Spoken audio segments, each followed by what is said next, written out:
Start recording.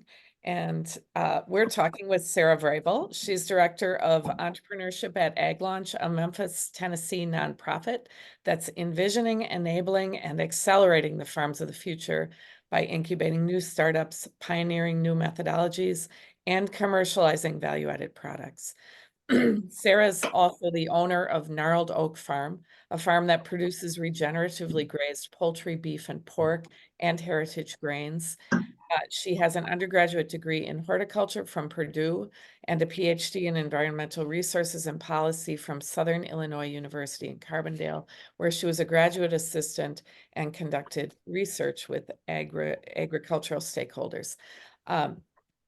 Sarah, thanks for joining us. I am thrilled to be here, Kathleen. Thank you for having us. We've heard a lot about AgLaunch already today, just from other people bragging, talking about how wonderful AgLaunch is. So let's drill into that. AgLaunch was founded in 2016 by Pete Nelson, a farmer, agricultural entrepreneurship leader. The nonprofit is funded with combination of donations and grants and uses a farm-centric innovation platform to bring new ideas into agriculture. Let's talk about how you do that. Let's start with you do webinars and coffee chats. Tell us about those. Yeah, for sure. So we have sessions that are open to any ag tech startup, the webinars and coffee chats. And what we've realized is that you can be anywhere across the country and working on your ag tech startup and really be in a silo, right? Like the startups in Iowa probably have something in common with the startups in Tennessee, but because they are just like working on their own thing at the same time, they don't have those connections. And so what we wanted to do was build a platform to connect the different startups together so they could bounce ideas off of each other, talk about similar problems they may be having. So that's what we've developed with the coffee chat. So it's just an open forum for them to discuss some problems or, other things they might want to talk about. But we've also built in webinars where we have brought in people that speak specifically about ag tech startup issues or things that would be very relevant to them. So we had somebody come in and talk about carbon markets. We've had somebody talk about venture capital fundraising and what you need to consider in that. We're having somebody come in and talk about the search engine optimization, just all kinds of different things that are very relevant to startups in this area. So a network to plug into, but there's so much more. Let's talk about these boot camps you run for early stage startups. They're free week-long sessions. They're either in person in Knoxville or virtual. Can anyone come to the boot camps, and what goes on in them? Yeah. So Larry, the very first speaker, said, go get your free help. So this is the free help from AgLaunch, right? We are, as Kathleen said, we are grant funded. So all of the boot camps are free for participants. We want people even just with ideas. So any of the university tech transfer offices out there, if you have ideas for ag tech startups, like that is kind of where we are focused on, but anywhere through, you want to learn more about AgLaunch, you want to work on your pitch. So any spectrum of that, from I have an idea to pre-seed stage. And we talk about pitches. We're very focused on pitches because that's how you move your startup to the next stage, right? So how can we help you with pitches? We have a pitch night at the very end so that you can practice pitching in front of an audience, but we also cover things like customer discovery, the legal considerations that you need to think about for your company, both setting up your company and intellectual property and fundraising and that type of thing. And Spencer is going to be talking about fundraising in the virtual one. So talk about like the dilutive component of fundraising. We have people talking about grants, about marketing, just spans the spectrum of different topics that you need to know about when you start So I'm a graduate student at a university and I'm thinking of can everybody turn off their mics? Someone's making noise. I'm a graduate student at a university. I'm thinking about doing an ag startup. I can come to one of your boot camps virtually. It's free. I don't give up any equity. Like that sounds like a dream come true. That's right. All those things are true. Okay. Then there's your AgLaunch 365 Accelerator, which you run once a year. You chose your last cohort of 10 startups from a pool of applicants spanning 8 countries and 18 US states. And you're taking applications for your next cohort now, is that true? Yes, through August 5th. And we are also taking applications for the boot camps right now too. So boot camps are in June. So the application period for those ends soon. But then for the AgLaunch 365, that runs through August 5th, the application period. When is the deadline for the boot camp applications? We have the in-person Knoxville deadline is on the 17th, so this Friday, and then I believe the virtual one is either May 31st or June 1st, but at the end of the month. A little time on that. So in terms of this accelerator, how does that work? Is it in person? What happens at it? Yeah, so it is a combination of both in-person and virtual. We understand that it's really hard to be in person all the time, and virtual is so easy. So what we do is we have a 6-week accelerator, 4 weeks are virtual, and then the 2 in-person weeks, one is at the top producer conference where all of the teams get to pitch in front of over 500 farmers. On the main stage on lunch. So everybody gets to see your pitch, and then you get to do customer discovery and And where is that geographically? this year it was in Kansas City. It moves around. It does. Yeah. Last year it was in Nashville. And then the last week we have a big pitch night, and then we also pitch at the Mid-South Farm and Gin Show in Memphis. So again, very informative and helpful event to get out in front of your main audience, which is the farmers. So then, I mean, it goes on and on. You've got a for-profit subsidiary called AgLaunch Farmers LLC. You have 50 owner members in 11 states. What's their role in this accelerator in AgLaunch 365?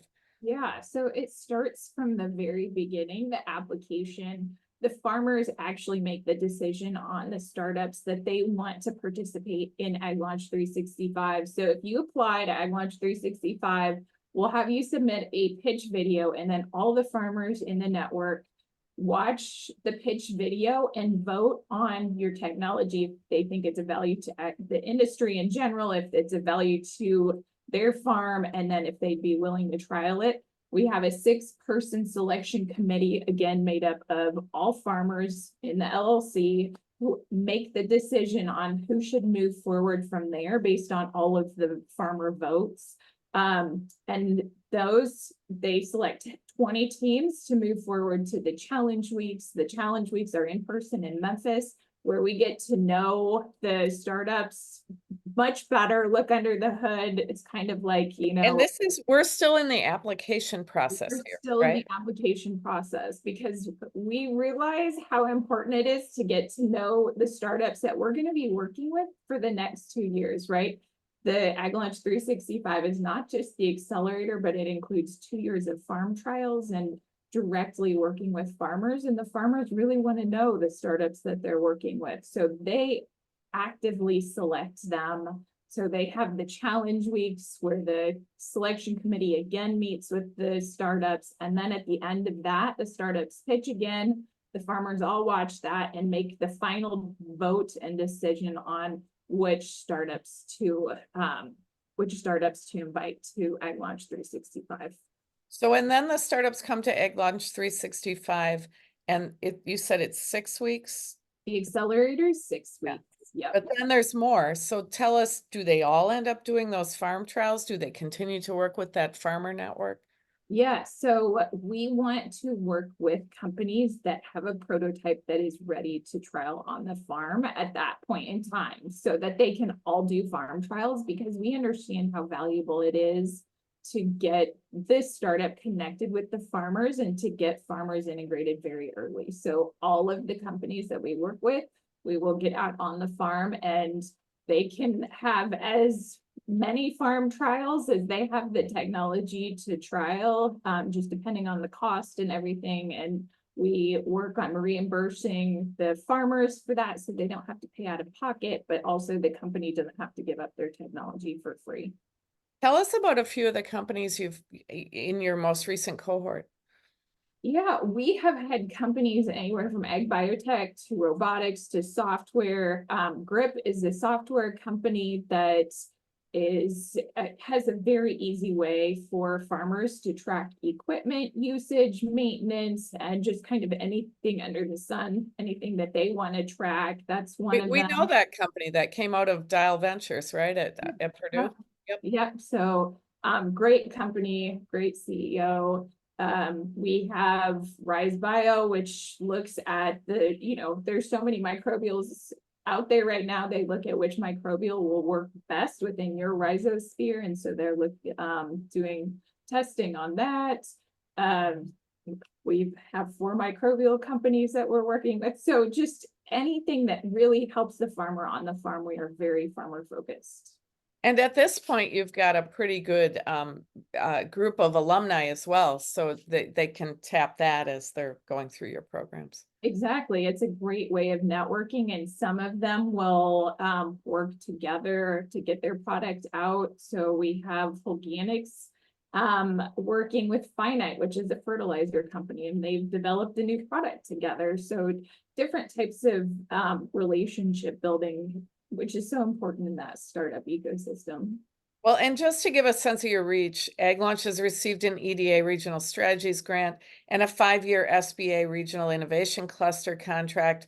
And under that, you manage regional innovation clusters, in some cases with partners, in the Mississippi Delta, Southern Appalachia, and the Pacific Northwest. You're also collaborating with California-based AgStart through the SBA's Fast Growth Accelerator Fund program. You're involved with Grand Farm in North Dakota through Ag Tech Nation. You partner with Ag Ventures Alliance on these in Iowa on these farm trials, and you're looking for more partnerships. What's the ultimate goal here? When will you be successful at your mission? Seems like you already are, but I think, well, the ultimate goal is to connect farmers with the ag tech startups to accelerate that time to market, right? By connecting and being able to have farmers give voice and customer discovery, the go-to-market strategy, and then those farm trials, it is so helpful to the startups. So it's just really that acceleration of the technology. That's one of them. And then the other one is to build rural wealth, because all of the farmers in the Farmer LLC get a portion of the equity. Every startup that goes through AgLaunch 365 has to give up $100,000 worth of equity that goes directly into the Farmer LLC. And once one of those companies exits, then that really it all goes back to the farmers, right? And so that really helps build that rural wealth and build that technology base in those rural areas. So so those are our goals, right? And to do it in a very inclusive way. well, it's an amazing model, and can't wait to see the movie. Yes, we're looking forward to filming a movie whenever it just decides to happen. Thank you so much for taking the time, Sarah, to talk to us about AgLaunch, the nonprofit in Memphis, Tennessee that is changing rural America. Thank you, Kathleen.